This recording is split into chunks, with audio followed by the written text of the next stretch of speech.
What up, YouTube? Good afternoon. This is going to be a short video today. I just wanted to kind of tell you guys about something I'm about to start getting into. I know I've heard people talking about Etsy for years, and I never really had any interest in getting on Etsy. You know, I've always kind of had my hands full enough with my own e-commerce sites and eBay and Amazon and everything else. But there seems to be some big money in Etsy, and I know a lot of people are into, these days, artisan and handmade goods and all that stuff seem to be really hot. And I noticed the prices some things sell for on Etsy are pretty crazy. It's kind of weird.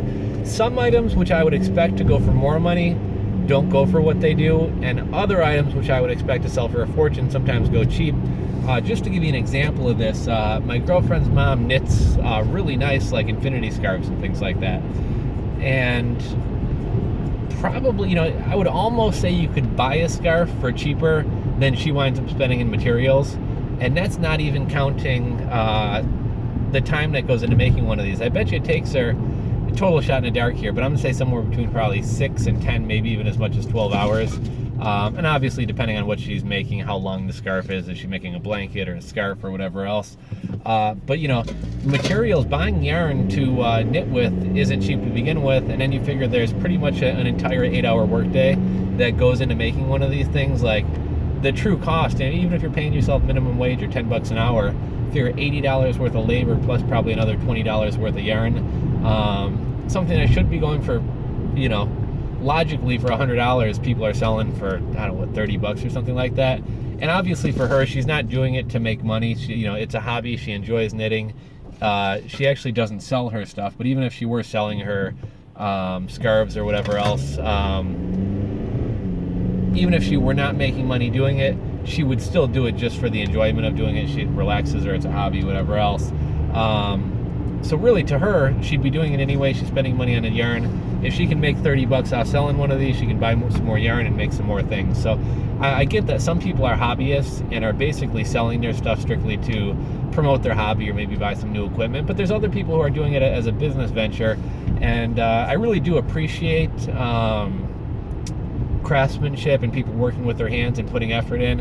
I remember this past summer I was down in Charleston, South Carolina. My folks live down there, and I was downtown Charleston. They have an area called the Slave Market, and long time ago back in the day, it used to be a market where slaves would sell their goods and things like that. They didn't actually sell slaves. It was a market where the slaves would actually sell things that they had made.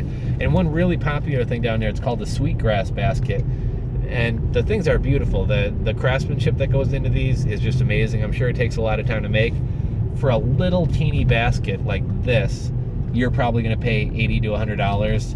I think you can buy like a rose they make out of sweetgrass for like 20 bucks. Like, the stuff isn't cheap, but the work and the craftsmanship that goes into it is just amazing. And it's all along, when you're driving around Charleston, all along the roadside, you see everyone with sweet basket stands. And some of them are in populated areas, and some are just in front of other people's houses. But as I walked through this market, I saw, all the kind of cool stuff that people crafted with their hands. And I'm somewhat crafty myself. I've kind of tinkered with things here and there. So I was thinking about, maybe making some of my own things. I was thinking about making spoon rings and selling them on Etsy.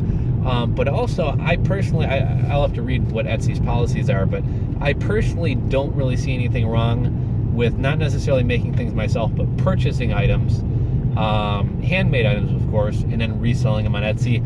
I'll have to check the Etsy terms of service and as in terms of whether that's allowed. I don't know if the rule is it has to be handmade or it has to be handmade by you, the seller. But there's some great craftsmen and people in my area, and I'd love to kind of help them up their business and sell their goods. And also, with my parents being down in Charleston, I could have my mom all day long run into sweetgrass basket makers on the side of the road, or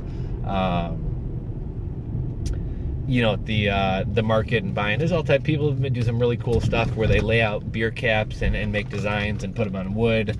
I've seen some really cool stuff made out of like Coke cans and beer cans where they like peel it off and use the wrappers to kind of make a collage. It looks like a picture of a crab or whatever else.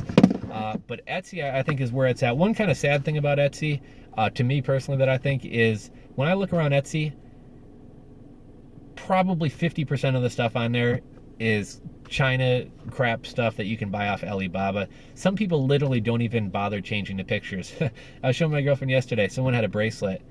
I looked at the bracelet on Etsy, and I said, this is an Etsy product. No, they probably made it by hand, my girlfriend's saying, right? So I go over to Alibaba, here's that bracelet. And not only that, but like literally the same background. It was a bracelet like sitting in a field of grass, and you go over to Etsy and it's a bracelet sitting in a field of grass.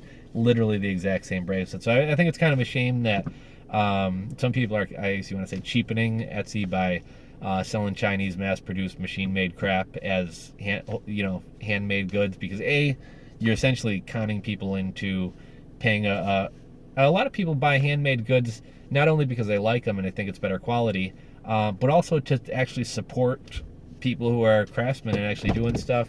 And by people doing it on Etsy, they're essentially stealing money out of the pockets of people who are actually crafty and putting time and effort into doing this stuff. But that's a discussion for another story. But I'm about to get into doing Etsy. I'm going to kind of educate myself a little bit on the Etsy market. I'm sure a lot of my knowledge from eBay and Amazon will carry over in terms of like keyword research and how to put together a well-optimized listing using the maximum amount of pictures, item descriptions, using your first 150 characters for keywords, etc.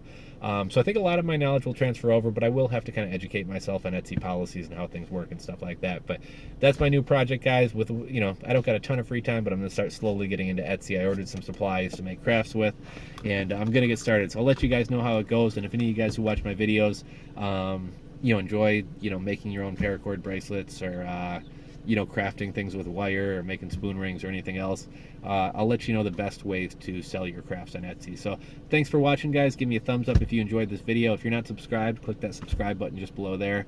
Check back for more videos, and I'll talk to you guys tomorrow.